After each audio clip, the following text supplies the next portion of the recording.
गुरुवार की शाम रामपुरा नगर के दीनदयाल बस स्टैंड के समीप कांग्रेसी कार्यकर्ता सम्मेलन का आयोजन हुआ, जिसमें भारतीय जनता पार्टी के पदाधिकारी व कार्यकर्ताओं ने कांग्रेस की सदस्यता ग्रहण की, जिनका फूल माला पहनाकर भव्य स्वागत किया गया। तत्पश्चात पूर्व सांसद मीनाक्षी नटराजन व मनासा विधानसभा क्षेत्र के कांग्रेस के प्रत्याशी नरेंद्र नाहटा ने कार्यकर्ताओं को संबोधित किया। तत्पश्चात मीडिया से बातचीत में क्या कुछ कहा, देखें। इस बात की कल्पना कीजिए, ये प्रजातंत्र के लिए बहुत खराब बात है, कोई दुखद है, लेकिन इनका निर्णय बहुत सही है। ये कांग्रेस में आ रहे हैं, इन्हें लगा कि जो काम वहाँ नहीं हो सका, जो उनकी विचारधारा के साथ चल के नहीं हो सका, आज इन्हें नई विचारधारा और नई पार्टी को ज्वाइन किया है। ये जो कुछ आपने रामपुरा में देखा, मैं कह रहा हूँ सारे मनासा विधानसभा में ये हो रहा है। और ये अच्छी बात है कि इस बार मनासा विधानसभा में भारतीय जनता पार्टी का कार्यकर्ता अपनी आत्मा की आवाज़ पर वोट देने का निर्णय ले चुका है। तो ये नज़ारा तो आपको आए दिन अभी और देखने को मिलेगा। विधायक जी का कहना है कि नाटा जी हमेशा चमलेश्वर बांधी गिनाते रहते हैं, वो मंत्री थे जब उन्होंने रामपुरा के लिए क्या किया? विधायक जी, मुझे तो 20 साल हो गए, चलो चमलेश्वर तो गिनाने को मेरे पास है। मैं बार बार कहता हूँ कि जब आप चमलेश्वर देखते हो तो रास्ते में पटियार आता है, उसको भी देख लिया करो। कभी रामपुरा तो आना छोड़ दिया आजकल आपने, जब से आपने 307 लगाई है। कभी पठार पे एक बार जाओ तो गोपालपुरा देख लिया करो, लेकिन छोड़ो ना, मैंने कुछ नहीं किया। आप तो कुछ करके बताते ना, आप गिनाओ कि मैंने वो बांध बनाया। आप तो 20 साल में कोई बांध गिना नहीं पा रहे हो। आपका कालिया खोज जिसका दावा आप अपनी किताब में कर रहे हो, वो तो आज उसको ज़मीन से नीचे उठना भी खेती नहीं लगी इसमें। तो आपके गंगा बावड़ी बांध नहीं बना पाया 20 साल में। तो नाटा जी क्या करते हैं, इसको छोड़ो।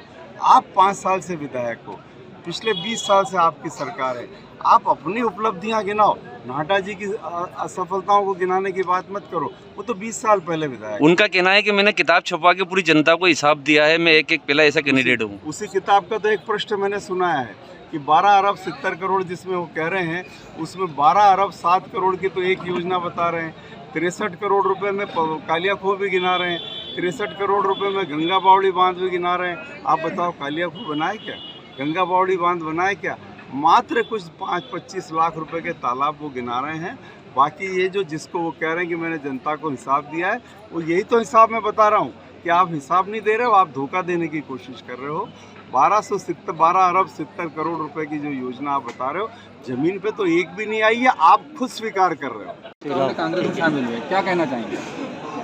सुबह से कंजारडा से लेकर अब तक ऐसा कोई गांव नहीं रहा है जहां ये नहीं हुआ, और यहाँ तो बहुत परिवर्तनकारी माहौल देखने को मिला। जिस तरह से भारतीय जनता पार्टी से चुने हुए निर्वाचित पार्षद ने कांग्रेस की सदस्यता ग्रहण की, और ये अपने आप में एक संकेत है कि वो परिवार, वो कार्यकर्ता जिनका जीवन भर एक राजनीतिक विचार के साथ बीता है, वो भी अब मायूस हुए हैं, और कहीं ना कहीं वो भी अपने आप को वहाँ टूटा हुआ महसूस करते हैं, और एक मोहभंग की स्थिति है। आप विधानसभा में कई जगह जा रही हैं, क्या लग रहा है? मुझे पूरा विश्वास है, हालांकि परिणाम 3 तारीख को सामने आएगा, लेकिन लोगों की आंखों में एक बदलाव का नज़ारा देखने को मिला। हाँ, आप जब सांसद थी तब आपने एक सर्वे करवाया था रेलवे के लिए, क्योंकि वो हो नहीं पाया। अगर सरकार बनती है तो क्या?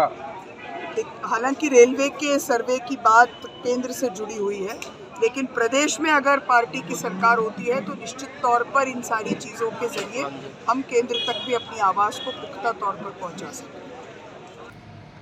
रामपुरा से अजय सिंह सिसोदिया के साथ शेख इसाक की ये रिपोर्ट।